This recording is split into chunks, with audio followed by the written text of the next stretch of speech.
So hey nerds, this is today's integral, and this integral looks very much beautiful because it contains the algebraic term and the exponential term, and that is integrating with some disrespect to x.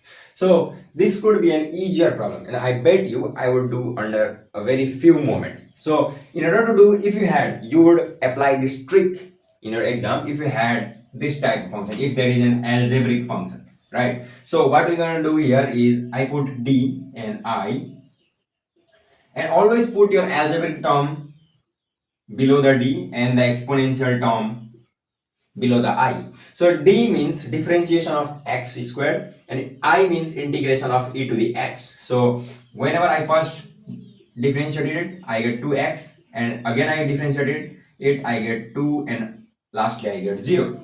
So whenever you integrate exponential with respect to disrespect to x, you get the same function here, and again the same function, and you have to make a diagonal way. So you have to take this combination and this combination, and at the end this combination, right? And you have to put sign as well, plus minus, and this is plus. So our integral I is going to be x squared plus x squared e to the x, right? And we have negative sign here, and that is 2x e to the x, right?